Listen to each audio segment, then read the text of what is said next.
Why are you still holding that stock? No, seriously. Think about it. Right now, somewhere in your portfolio, there's a position you've been staring at for weeks, maybe months. It's up 30%, or down 15%. Doesn't matter.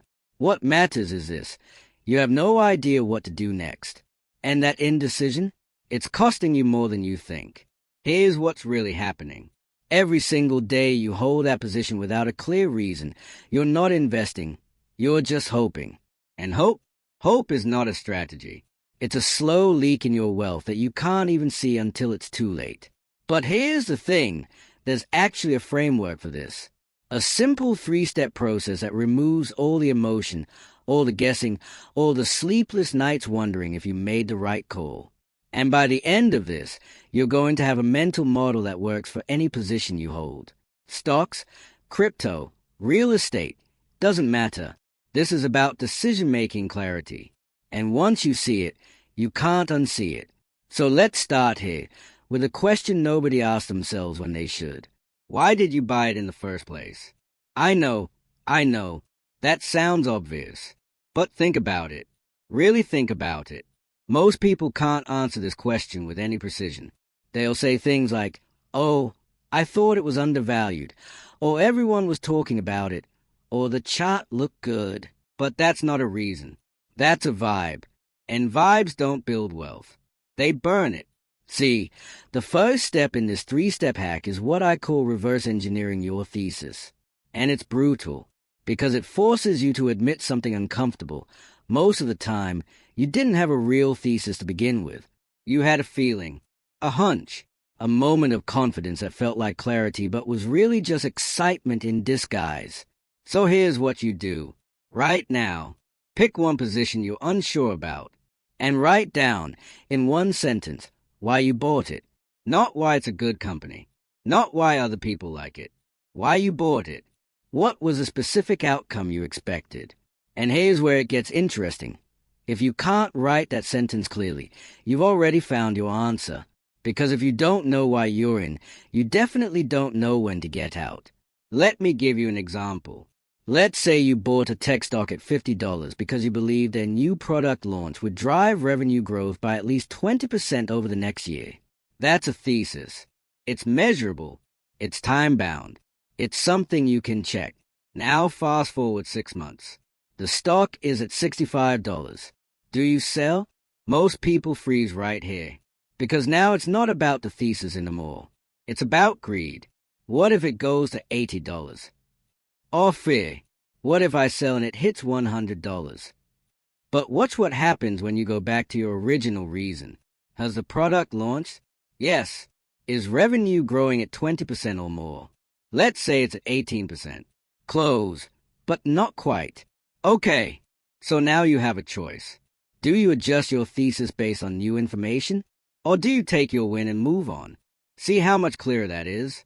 You're not guessing. You're responding to reality. And that's the difference between investors and gamblers. Now here's where most people get this wrong. They confuse the thesis with the outcome. Just because the stock went up doesn't mean your thesis was right. And just because it went down doesn't mean it was wrong. The market can do anything in the short term. What matters is whether the reason you bought it still exists. If it does, you hold. If it doesn't, you sell. Simple as that. But here's the thing, and this is the part nobody tells you. Most of your thesis changes are invisible. You don't notice them happening. You bought for growth, but now you're holding because you don't want to admit you were wrong. Or you bought for value, but now you're holding because everyone on Twitter says it's going to the moon. You've shifted from strategy to story. And stories are expensive. So that's step 1. Reverse engineer your thesis. Get brutally honest about why you're really in the position. And if you don't have a clear answer, that's not a red flag. That's a flashing siren. Now let's talk about step 2. And this is where things get uncomfortable. What has changed? Not what could change. Not what you hope will change. What has actually changed since you bought it? And I mean everything. The company, the market, the economy, your own financial situation. Because here's the brutal truth. The world you bought into is not the world you're holding in. And ignoring that difference is how people lose money slowly, quietly, without even realizing it. Let me show you what I mean. You buy a dividend stock because you want passive income. Makes sense. But 6 months later, interest rates have doubled. Now you can get the same yield from a savings account with zero risk. Has anything changed with your stock? Maybe not. But has anything changed with your alternative options? Absolutely. And if you're not asking that question, you're not investing. You're just existing in a position. Or let's say you bought a growth stock because a company was expanding into a new market. But now, 9 months later, 2 competitors have entered that same market with better funding and faster execution. Your company is still growing, sure, but the advantage you bet on, it's gone. So do you still hold? Most people do, because they are thinking about what they paid, not what it's worth now. And that's the psychological trap, right?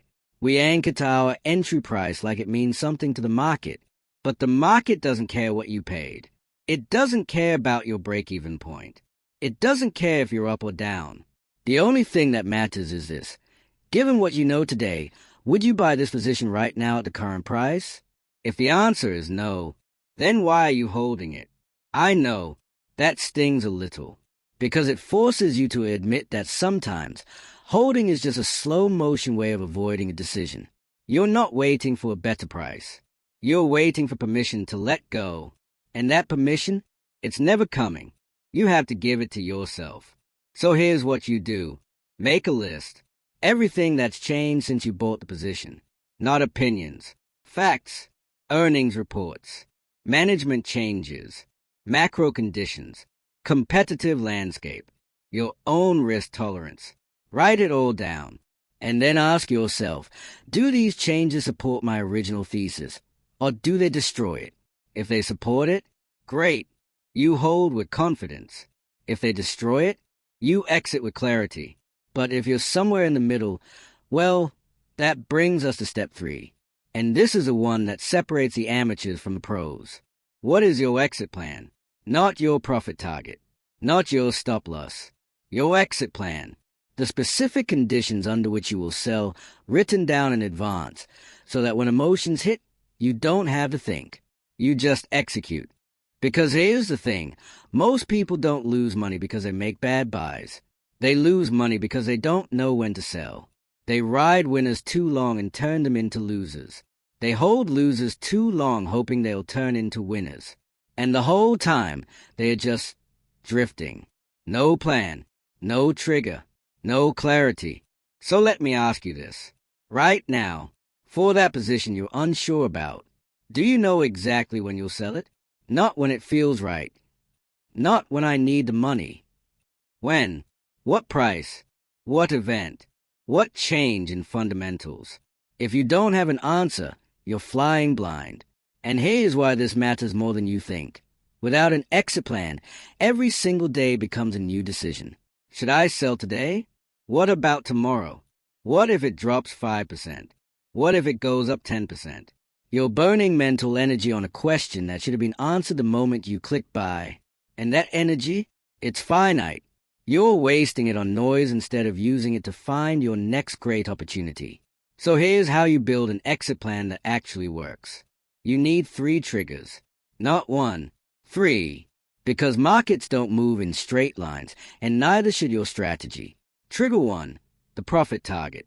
This is a price at which your thesis is fully played out, and there's no reason to hold anymore. Maybe it's a 50% gain. Maybe it's a 2x. Doesn't matter. What matters is that it's based on value, not greed. You bought because you thought it was worth X. It's now worth X. You sell. Simple. Trigger 2, the stop loss. This is a price at which your thesis is clearly wrong, and you need to cut the bleeding. And here's the key. It's not about the percentage. It's about the reason. If you bought because you believed earnings would grow, and earnings just dropped 30%, that's your stop loss. Price is just a signal. The thesis breaking is a reason. Trigger 3, the time limit. This is the one most people never use. But it's the most important. Because some positions just drift. They don't hit your target. They don't hit your stop. They just sit there doing nothing, tying up your capital and your attention. So you set a time limit. 6 months. 1 year. Whatever makes sense for your thesis. And if nothing has happened by then, you sell, not because you were wrong, but because your money has better places to be. And here's the magic of this. Once you have all 3 triggers written down, you stop checking the price every day. You stop second-guessing yourself. You stop feeling that constant low-grade anxiety about whether you should do something. You just wait for a trigger. And when it hits, you act. No emotion. No hesitation. Just execution. Now I know what you're thinking. But what if I sell and it keeps going up? Okay, so what? You made money. You stuck to your plan. You protected your capital. That's a win. The goal isn't to catch every single point of movement. The goal is to make good decisions consistently over time. And good decisions come from clarity, not perfection. Let me show you what this looks like in practice. You bought a stock at $50. Your profit target is $75. Your stop loss is $40. Your time limit is 1 year. Now it's been 9 months. The stock is at $60. Your year is almost up. Do you sell? Here's what most people do. They panic. They extend the deadline. Just a few more months. Maybe it'll hit $75. But that's not a plan. That's hope disguised as patience. What you should do is go back to step 2. What has changed? If the fundamentals still support your thesis, maybe you adjust. Maybe you give it another quarter. But if nothing has changed and it's just not moving, you take your 20% gain and move on. Because that capital can now go into a position with a clearer path to your target. See how this works. It's not about being right. It's about being clear. And clarity compounds. Every good decision you make builds confidence for the next one. Every time you stick to your plan, you train yourself to trust your process. And over time, that trust becomes your edge. But here's the part that really changes everything. And this is what most people miss. This framework doesn't just work for individual positions. It works for your entire portfolio. Because once you start applying this to every holding, you start to see patterns. You start to notice which theses actually hold up and which ones fall apart. You start to understand your own biases. You start to get better. And that's the real wealth hack. Not picking the perfect stock. Not timing the market. But building a system that makes you a better decision maker every single time you use it. Because at the end of the day, wealth isn't built by one great trade. It's built by dozens, hundreds, thousands of small, clear, confident decisions that compound over time. So here's what you do next. Right now. Don't wait. Pick one position you're unsure about. Write down your original thesis. List everything that's changed. Set your 3 exit triggers. And then let it go. Trust your plan. Stop checking the price. Stop second guessing. Just let the system work. And if you found this valuable, if this gave you even a shred of clarity you didn't have before, do me a favor. Hit that like button. Not for me. For yourself. Because liking this video is you telling your own brain, I'm serious about this. I'm building a better system. And that intention, it matters more than you think. And if you want more of this, more frameworks, more clarity, more tools to cut through the noise and actually build wealth, subscribe. Because this channel isn't about hype. It's not about hot tips or get-rich-quick fantasies. It's about giving you the mental models that actually work. The ones that compound. The ones that make you anti-fragile in a world that rewards clarity over chaos. So that's it. 3 steps. Reverse engineer your thesis. Identify what's changed. Set your exit plan. That's the wealth hack.